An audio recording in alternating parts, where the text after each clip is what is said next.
നമ്മൾ കഴിഞ്ഞ ക്ലാസ്സിൽ പറഞ്ഞുകൊണ്ട് വന്നത്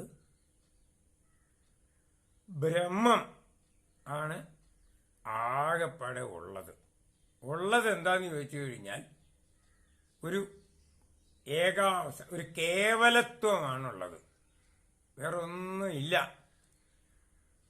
ആ ഉണ്ട് എന്ന് മാത്രമുള്ള ഒരവസ്ഥയ്ക്ക് അതിന് സ്വയം ഉണ്ട് എന്നറിയാൻ പറ്റുകയില്ല. എന്ന് പറഞ്ഞാൽ വേറൊന്നില്ലല്ലോ. അപ്പോൾ ഉണ്ട് എന്നുള്ള ആ ബോധത്തിന് തന്നെ പ്രസക്തി ഇല്ലാതായി. ഉണ്ട് എന്ന് പറയുന്ന ബോധത്തിന് തന്നെ പ്രസക്തി ഇല്ലാതാവുകയാണ് അവിടെ. അപ്പോൾ ഉണ്ട് ഇല്ല എന്നുള്ള വ്യത്യാസം പോലും അനുഭവത്തിലില്ല. അപ്പോൾ ഉണ്ട്, എന്തെങ്കിലും ഒരു വസ്തു ഉണ്ട് എന്നറിയണമെങ്കിൽ അതൊഴിച്ച് മറ്റൊരു സ്ഥലം കൂടി ഉണ്ടായിരിക്കണം. ഇല്ല എന്ന് ഈ അവസ്ഥ ഇല്ലാത്തൊരിടം നമുക്ക് ബുദ്ധിയിലേക്ക് വന്നാൽ മാത്രമേ, നമ്മളുടെ അറിവിന്റെ പരിധിയിലേക്ക് വന്നാലേ ഉണ്ട് ഇല്ല എന്ന് വിവേചിക്കാൻ പറ്റുള്ളൂ. അപ്പോൾ ബ്രഹ്മത്തിന് അതിന് ഇല്ല എന്ന് അതൊഴിച്ച് മറ്റൊരു സ്ഥലം ഉണ്ട് എന്ന് പറയാൻ പറ്റുകയില്ല. ഇതില്ലാത്ത ഒരു സ്ഥലം ഇല്ല. അതുകൊണ്ട് തന്നെ അങ്ങനെ വന്നാൽ ഇത് പൂർണ്ണമല്ല. പൂർണ്ണമായിട്ട് സർവവ്യാപിയായിട്ട് നിൽക്കുകയാണെങ്കിൽ അത് ഇല്ലാത്ത ഒരു സ്ഥലം ഇല്ല. ഇല്ലാത്ത ഒരു സ്ഥലം ഇല്ല എന്ന് പറഞ്ഞാൽ ഉണ്ട് എല്ലായിടത്തും. മനസ്സിലാണ്ടോ? അപ്പോൾ അങ്ങനെ നിറഞ്ഞിരിക്കുന്നത് കാരണം ഉണ്ട് എന്നാണ് അവസ്ഥയെങ്കിൽ പോലും സ്വയം അതിന് ഉണ്ട് എന്നറിയാൻ സാധ്യമല്ല. അതാണ് ഒരു വലിയ കുഴപ്പം. പക്ഷെ ഉണ്ട് എന്നറിയാം. ഈ അറിവ് എന്ന് പറയുന്നത് നമ്മൾ വെറുതെ അറിയാം എന്ന് പറഞ്ഞാലൊന്നും, അറിവിന് പല പല പല പല പല തലങ്ങളാണ്. ഒരു ഉദാഹരണം, അതിന് ഒന്ന് രണ്ട് നമുക്കെല്ലാം നമ്മുടെ ബുദ്ധിയിലേക്ക് ഉൾക്കൊള്ളാൻ പറ്റുകയില്ല. പക്ഷേ ആ രണ്ട് തലം, നമുക്കറിയാവുന്ന തലങ്ങളുടെ വ്യത്യാസം. ഇപ്പൊ എനിക്ക് ഇവിടെ എന്റെ മുമ്പിലിരിക്കുന്ന ഈ ക്യാമറ, അതെനിക്ക് കാണാം, ഉണ്ട്, എനിക്ക് സ്പർശിക്കാം. അപ്പൊ എന്റെ ഇന്ദ്രിയങ്ങൾ കൊണ്ട് സ്പർശിക്കുക, ഇതിന് വല്ല വാസനയൊക്കെ പറ്റിയിട്ടുണ്ടെങ്കിൽ എന്താ അനുഭവിക്കുകയോ, അങ്ങനെ നമ്മളുടെ 5 ഇന്ദ്രിയങ്ങൾ കൊണ്ടും നമുക്ക് അറിയാവുന്ന അറിവ്. അപ്പോൾ ഇതിനകത്ത് മുഴുവൻ ഇന്ദ്രിയങ്ങൾ കൊണ്ടും അറിയാവുന്ന അറിവുകളുണ്ട്. ആ അറിവുകളല്ല, 4 ഇന്ദ്രിയങ്ങൾ കൊണ്ട് മാത്രം അറിയാവുന്നതുണ്ട്. ഈ ക്യാമറയൊക്കെ നമ്മൾ 4 ഇന്ദ്രിയങ്ങൾ കൊണ്ട് അറിയണം. എന്താ കാര്യം? സ്പർശിക്കാം, ദർശിക്കാം, അതിനകത്തുനിന്ന് വരുന്ന ശബ്ദം കേൾക്കാം. ഇങ്ങനെയൊക്കെ ഉള്ള ആ ഇതിനകത്ത് നമുക്ക് 4 ഇന്ദ്രിയങ്ങൾ കൊണ്ട് അറിയാം. പക്ഷെ രുചിക്കാൻ പറ്റുന്നില്ല. രുചിച്ചു നോക്കാറില്ലല്ലോ നമ്മൾ. രുചിക്കാതെ മറ്റ് ഭാവങ്ങളൊക്കെ ഈ മിഷനിൽ നിന്ന് നമുക്ക് മനസ്സിലാകും. അത് കഴിയുമ്പോഴോ നമുക്ക് ഇപ്പം വേറൊരു സ്ഥലത്ത് ഉള്ളൊരു കാര്യം പറയുകയാണെങ്കിൽ നമുക്ക് കാണാൻ പറ്റുകയില്ല. പക്ഷെ നമുക്ക് ബാക്കി അതിനെപ്പറ്റി കേൾക്കാം. അപ്പം അത് സ്മരണയിൽ മാത്രമാണ്. അതിനെ സ്പർശിക്കാൻ പറ്റുന്നില്ല, രുചിക്കാൻ പറ്റുന്നില്ല, അതിന്റെ ഗന്ധം അറിയാൻ പാടില്ല. പക്ഷെ സ്മരണയിലാണ്. ആ ഇന്ദ്രിയങ്ങൾ അവിടെ പ്രയോഗിക്കില്ല. അപ്പോഴും അങ്ങനെ ഒരു അറിവുണ്ട്. പക്ഷെ അത് പലരും പറയുന്നതാണോ? സ്മരണയിലാണ്, അത് ഉള്ളിൽ തന്നെയാണ്. അപ്പോൾ സ്മരണ മാത്രമാണ്. അപ്പൊ ഇന്ദ്രിയ പ്രത്യക്ഷമല്ല, പക്ഷെ അത് അപ്രത്യക്ഷമല്ലത്. മനസ്സിലാണ്ടോ?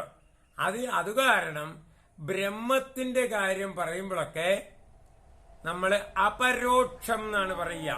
ബ്രഹ്മം അറിയുന്നത് പരോക്ഷമായിട്ടല്ല, ആരും പറഞ്ഞു കേട്ട അറിവല്ല. പ്രത്യക്ഷം എന്ന് പറഞ്ഞാൽ നമ്മൾ നേരിട്ടറിയുന്നതാണ്. പക്ഷെ പ്രത്യക്ഷം, പരോക്ഷം. പരോക്ഷം എന്ന് പറഞ്ഞു കഴിഞ്ഞാൽ നമ്മൾ നേരിട്ടല്ല അറിയുന്നത്, വേറെ ഒരാൾ പറഞ്ഞു കേട്ടതോ അങ്ങനെയുള്ള ഒരറിവാണ്. അത് പരോക്ഷമാണ്. പക്ഷെ ഇവിടെ ബ്രഹ്മം അറിയാന്ന് പറഞ്ഞു കഴിഞ്ഞാൽ അത് മറ്റുള്ളവർ ആരെങ്കിലും പറഞ്ഞു കേട്ടതോ വേദത്തിൽ നിന്ന് കേട്ടതോ ഒന്നുമല്ല.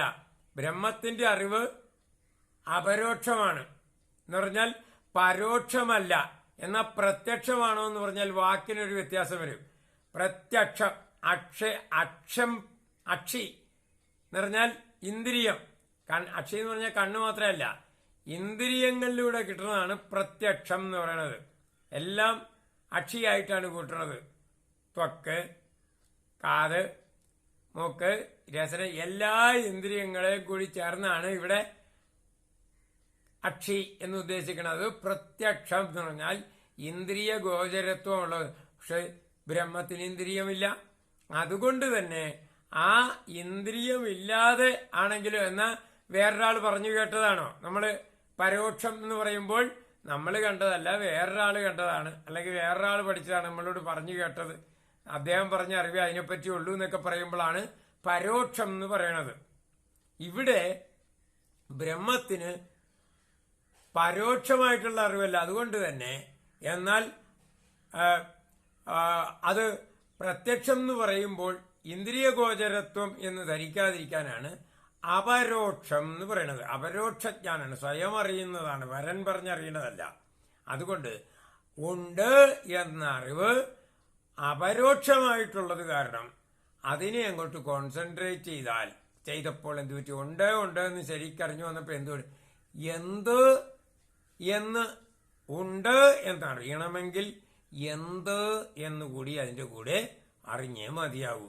അങ്ങനെ എന്ത് എന്നുള്ള ആ ഒരു ആലോചനയിൽ നിന്ന് ഉണ്ട് എന്നതിനെ കോൺസെൻട്രേറ്റ് ചെയ്തപ്പോൾ എന്തുപറ്റി? ഇതിന് ഓട്ടോമാറ്റിക്കായിട്ട് പിരിയേണ്ടതായിട്ട് വന്നു. ഉണ്ട് എന്നുള്ളത് പിരിയുമ്പോൾ എങ്ങനെ പിരിയും? നമ്മൾ സാധാരണ പറയുന്നത് ഉണ്ട് എന്നും ഇല്ല എന്നുമാണ്. പക്ഷെ ഉണ്ട് എന്ന് പിരിയുന്നത് ഇല്ല ഉണ്ട് എന്നല്ല. പിരിയുക എന്ന് പറഞ്ഞാൽ എങ്ങനെയായിരിക്കണം?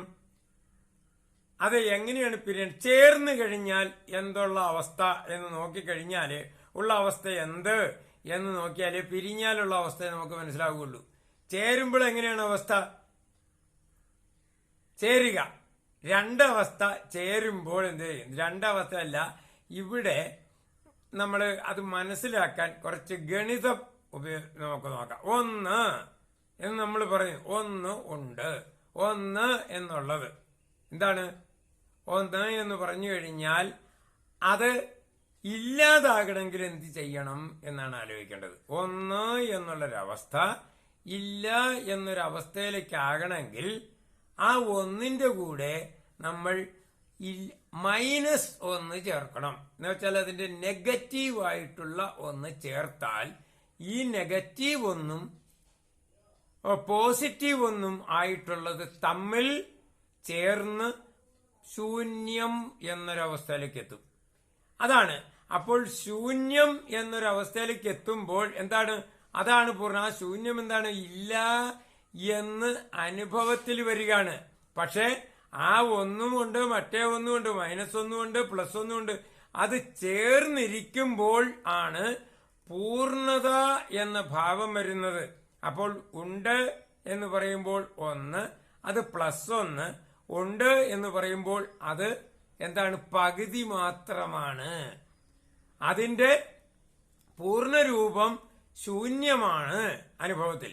അപ്പോൾ ശൂന്യത പിരിഞ്ഞിട്ട് +1 -1 എന്ന് പിരിയുമ്പോൾ മാത്രമാണ് ഉണ്ട് എന്ന അനന്തഭാവത്തിൽ നമുക്ക് അനുഭവം വരുന്നത്.